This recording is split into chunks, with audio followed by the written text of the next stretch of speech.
নমস্কাৰ। এই ভিডিঅ'টোত আমি আলোচনা কৰিম অসমৰ ডিব্ৰুগড় জিলাখনৰ বিষয়ে। জনশ্ৰুতি অনুসৰি ডিব্ৰুগড় নামটোৰ উৎপত্তি ডিব্ৰুমুখৰ পৰা হৈছিলে আৰু ডিব্ৰুগড় জিলাৰ মাজেৰে বৈ যোৱা নৈ উপনৈসমূহ হৈছে ব্ৰহ্মপুত্ৰ, ডিব্ৰু, চেঁচা, ডিমৌ আৰু বুঢ়ীদিহিং। এতিয়া চাম ডিব্ৰুগড় জিলাত কি কি আছে। অসম চিকিৎসা মহাবিদ্যালয়, ইয়াৰ পৰা ভালে কেইবাৰ প্ৰশ্ন আহিছিলে। এগৰাকী ব্ৰিটিছ সৈন্য আছিলে ছাৰ জন বেৰী হোৱাইট বুলি।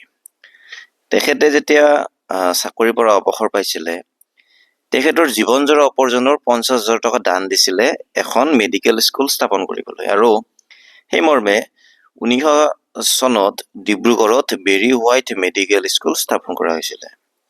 যদি বেৰী হোৱাইট মেডিকেল স্কুল কেতিয়া স্থাপন কৰা বুলি আহে তেতিয়া 1900 চন হ'ব। কিন্তু সেই বেৰী হোৱাইট মেডিকেল স্কুলকে 1947 চনত উন্নীত কৰি পেলাই অসম চিকিৎসা মহাবিদ্যালয় হিচাপে উদ্বোধন কৰা হৈছিলে। এইটো বহু কেইবাৰ আহিছিলে অসম চিকিৎসা মহাবিদ্যালয় ক'ত অৱস্থিত বা কেতিয়া উদ্বোধন কৰা হৈছিলে 1947ত।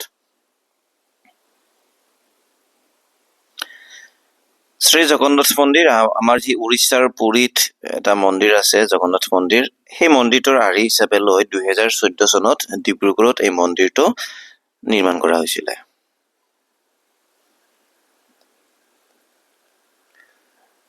বগীবিল দলং অসমৰ এখন ব্ৰহ্মপুত্ৰ নদীৰ ওপৰত থকা এখন বিশেষ দলং, আৰু এইখন হৈছে ব্ৰহ্মপুত্ৰৰ ওপৰত থকা চতুৰ্থখন দলং। 2018 চনৰ 25 ডিচেম্বৰত প্ৰধানমন্ত্ৰী নৰেন্দ্ৰ মোদীয়ে এই দলংখন মুকলি কৰিছিলে। দলংখনে কোন দুখন ঠাইক সংযোগ কৰিছে আহিব পাৰে ধেমাজি জিলাৰ কাৰেং চাপৰি। যদি জিলা হিচাপে আহে ধেমাজি আৰু ডিব্ৰুগড় হ'ব, আৰু যদি ঠাই হিচাপে আহে ধেমাজি জিলাৰ কাৰেং চাপৰি আৰু ডিব্ৰুগড় জিলাৰ বগীবিল। দলংখনৰ দৈৰ্ঘ্য প্ৰায় 4.98 কিলোমিটাৰ আৰু ইয়াতে ৰেল যোগাযোগ ব্যৱস্থা আছে।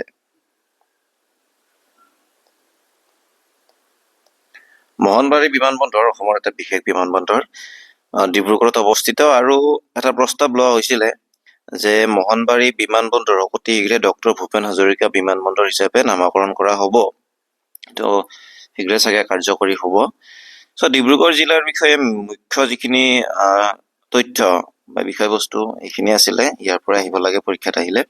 পৰৱৰ্তী সময়ত আমি নতুন এখন জিলাৰ বিষয়ে আমি আলোচনা কৰিম। ধন্যবাদ।